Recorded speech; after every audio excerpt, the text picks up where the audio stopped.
দেখেন, অভিযোগ সত্য কি মিথ্যা এটা হচ্ছে ধরেন গণমাধ্যম হচ্ছে গণতন্ত্রের চতুর্থ স্তম্ভ। আপনারাই এটা নির্ধারণ করতে পারবেন যদি আশেপাশের মানুষের থেকে একটু মন্তব্য শোনেন। এখন ব্যাপারটা হচ্ছে যে আপনি যদি এইখানে আশেপাশে যারা আছে তাদের থেকে শুনলে পরে আপনি ব্যাপারটা মনে হয় যে আরও বেশি পিওর অ্যান্ড ক্লিন পাবেন, মানে অন্যান্য দর্শকদের কাছে। কারণ দর্শকরা মনে করতে পারে যেহেতু আমার পিতার নিয়ে ধরনের একটা কথা উঠেছে, আমার হয়তো একটু মানে মানে একপাক্ষিক কথাও থাকতে পারে। কিন্তু ব্যাপারটা হচ্ছে যে আমার প্রথম প্রশ্ন হচ্ছে এই জায়গা ঘর তোলার অনুমতি যে ব্যক্তি তুলতেছিলেন তালম সাহেব, সম্ভবত নাম তালম, হ্যাঁ। তো উনি কিভাবে এই অনুমতি পাইলো? এই জায়গাটা তো ওনার না, এই জায়গা তালম সাহেবের না, এই জায়গা আমার না, এই জায়গা আপনারও না, এই জায়গা রেলের আওতাধীন সরকারি একটি জায়গা। এখন দেখেন এই যে রাস্তার কি প্রয়োজনীয়তা, এটা হয়তো আশা করি যে অন্যান্য লোকজন বলেছে, আমি ওইদিকে না যাই। তো এই রাস্তাটা যখন কাজ শুরু হয় তখন এখানে এই ঘর ছিল না।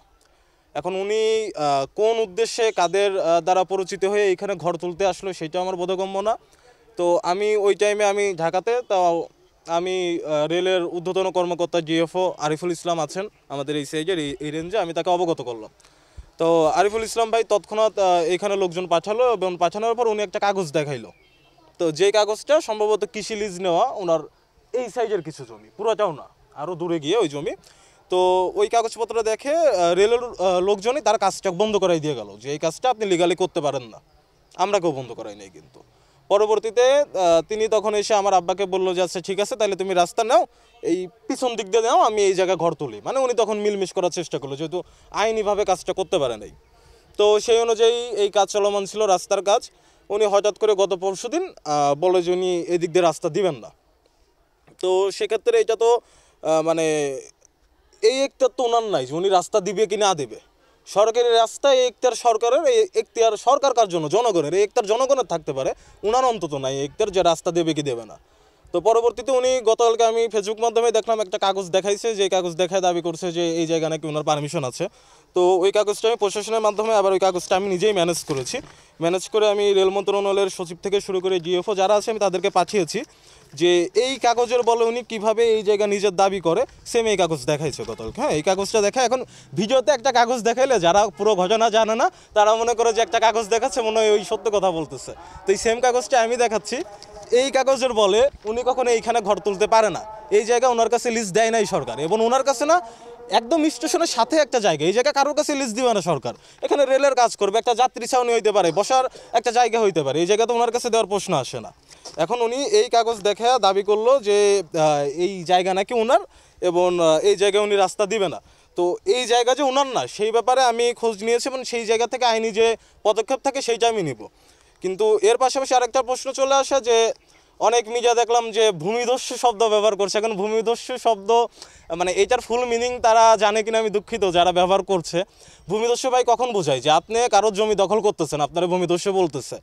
এখন এইখানে যে ঘর বানাচ্ছে সে জমি দখল করতেছে, আর যে এইখানে ঘর না হয় চাচ্ছে যে ঘর এখানে হওয়ার দরকার নাই, আমি চাচ্ছি জনগণের রাস্তা। তাইলে ভাই সে ভূমিদস্যু না, সে জনবান্ধব, সে জনগণের হয়ে কথা বলতেছে। তো এই ব্যাপারটা বুঝতে হবে। এবং এইখানে আরেকটা জিনিস দেখেছি আমি, যেটা গতকালকে থানার ওসিকে আমি অবগত করেছিলাম, যে দেখেন ওসি সাহেব বললো যে এই ব্যাপারটা হচ্ছে রেলের ব্যাপার, তো আমার তো জাস্ট আইন শৃঙ্খলা যেন ঠিকঠাক থাকে, কেউ যেন নিজের হাতে আইন তুলে নেয় এটা দেখার বিষয়। তো তোমাদের একটু অনুরোধ করতেছি তোমরা ধৈর্য ধরে এটা রেলওয়ে আন্ডারে যাক, তারা অবশ্যই একটা ব্যবস্থা করুক। তো আমি তখন ওসি স্যারকে বললাম যে দেখেন রেলওয়ে থেকে কিন্তু একবারই সোনার কাজ বন্ধ করে দিচ্ছে।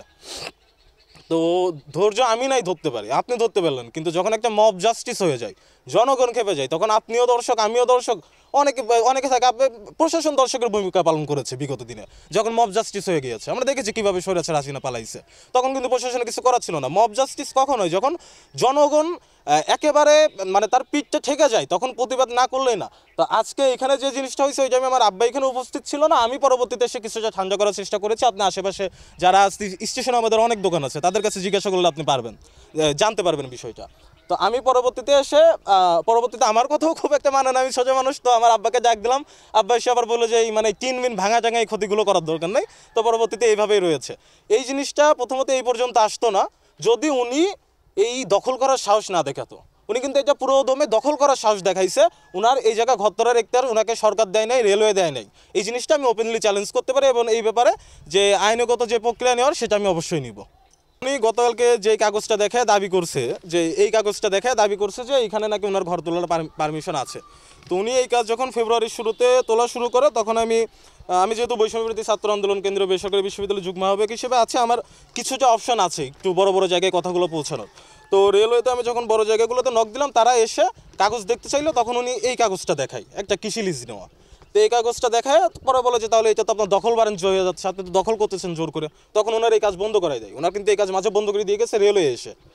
পরবর্তীতে উনি 2 দিন আগে কাজ শুরু করছে, আর এই কাগজ শো করতেছে যে উনি নাকি নতুন করে 2026 সালের জুন মাস পর্যন্ত লিজ কাটছে। তো এই কাগজের ছবি নিয়ে আমি আবার রেলওয়ে মন্ত্রণালয়ের একজন সচিব সহ জিএফও সহ অনেককে পাঠালাম। তো তাদের সাথে আমার ফোনেও কথাবার্তা চলতেছে, এবং তারা এই কাগজ দেখে আমাকে লাস্ট যেটা বলছে যে ভাই ওনারে লিজ দিছে, এইটা ঠিক আছে, কিন্তু ওনারে যেই জায়গায় লিজ দিছে আর উনি যেই জায়গায় ঘর তুলতেছে জায়গা দুইটা পার্থক্য আছে। আমার আপাতত ছবি দেখে তাই মনে হয়েছে আমি ওইখানে সরজমিনে রেলওয়ের কর্মকর্তাদের পাঠাবো, এটা কি বলে কানুনগো বলে সম্ভবত। তো ওনাকে পাঠাবে এবং পাঠানোর পর মেপে চেপে সিদ্ধান্ত নিবে। তো ব্যাপারটা উনি প্রারম্ভিকভাবে দেখেও বলেছে যে এখন পর্যন্ত আমার মনে হচ্ছে যে উনি এটা জোরপূর্বকই করতেছে। আর এটা বাকি যারা জনগণ আছে তাদের থেকেও আপনি জানতে পারবেন। আর সে ধরেন এই জায়গায় লিজ নিছে, রেলওয়ে থেকে নিল, এখন এই জায়গা কার? সরকারের না? সরকার জনগণের না? জনগণ যদি দাবি করে যে এই জায়গায় লিজ অন্য কাছে না দিয়ে আমার যাওয়া আসার রাস্তা দেওয়া লাগবে, এই লিজ পরিবর্তনে রাস্তার জন্য অনুমোদন চলে আসবে, এই বিশ্বাস অন্তত আমি রাখি।